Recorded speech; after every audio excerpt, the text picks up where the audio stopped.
Madame, Monsieur, bonsoir et merci de nous rejoindre pour ce nouveau point de l'actualité. Le sommet arabe prévu le 19 mai en Arabie Saoudite se prépare au niveau ministériel. Le ministre algérien des Affaires étrangères, Ahmed Attaf, est depuis hier à pied d'œuvre à Jeddah. Au volet bilatéral, il a présidé ce mardi avec son homologue saoudien, le prince Faisal Ben Farhan Ben Abdullah Al Saoud, les travaux de la 4e session de la commission de consultation politique algéro-saoudienne et une convention bilatérale portant création du Haut Conseil de coordination algéro-saoudien a été signé à cette occasion.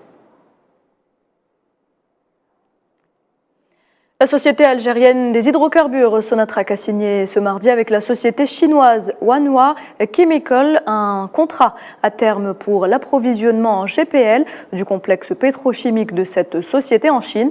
Le contrat en question porte sur un approvisionnement régulier du marché asiatique en GPL algérien, un tournant significatif pour les exportations algériennes qui permet également l'introduction de la référence algérienne de prix des GPL sur le plus grand marché régional du monde. Dans la crise libyenne, le représentant spécial du secrétaire général des Nations Unies pour la Libye, Abdoulaye Bathily, et le Premier ministre libyen, Abdelhamid Dbeibah, ont discuté de la nécessité de parvenir à un cadre législatif pour des élections inclusives en Libye. C'est ce qu'a déclaré l'émissaire onusien dans un tweet. Et toujours en Afrique, un mois après le déclenchement des affrontements entre l'armée et les paramilitaires au Soudan, le nombre de victimes civiles des hostilités grimpe à 822 morts et 3215 blessés. Alors, le conflit au Soudan a provoqué une véritable crise humanitaire qui menace de déstabiliser toute la région, déplaçant plus de 700 000 personnes à l'intérieur du pays et forçant environ 200 000 autres personnes à fuir dans les pays voisins. Toujours en Afrique, en Somalie, et à la suite des pluies dévastatrices, les humanitaires de l'ONU ont annoncé le lancement d'un programme de préparation et de réponse aux inondations en partenariat avec les autorités locales.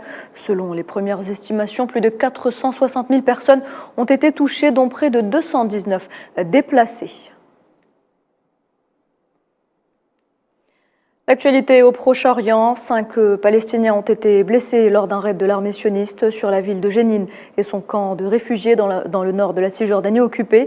Selon des sources palestiniennes, les forces sionistes accompagnées d'un bulldozer se sont dirigées vers le centre du camp, ce qui a déclenché des affrontements entre les forces sionistes et les jeunes palestiniens. Les forces de l'occupation sioniste ont également bloqué les entrées du village d'El Marayar à l'est de Ramallah pour la 4e journée consécutive. Un blocage destiné à empêcher les Palestiniens d'y entrer ou d'en sortir. Plusieurs zones de Cisjordanie et d'Al-Quds occupées sont encerclées depuis plusieurs jours et des mesures militaires strictes ainsi que des arrestations à grande échelle sont signalées quotidiennement. L'entité sioniste qui a par ailleurs annoncé le maintien pour ce jeudi de la marche des drapeaux. Elle traversera le quartier musulman de la vieille ville à Al-Quds occupée et sera supervisée par quelques 2000 éléments des forces sionistes. Au volet énergétique, malgré les multiples sanctions occidentales, les exportations russes de pétrole en mars dernier ont atteint leur plus haut niveau depuis avril 2020. La Russie redirige essentiellement ses exportations d'hydrocarbures vers la Chine, l'Inde ou encore la Turquie. Et en Italie, l'inflation s'accélère avec un taux atteignant les 8,2% en avril dernier. La raison principale, la hausse des prix de l'énergie. L'Italie devient ainsi le pays avec le taux d'inflation le plus élevé de la zone euro.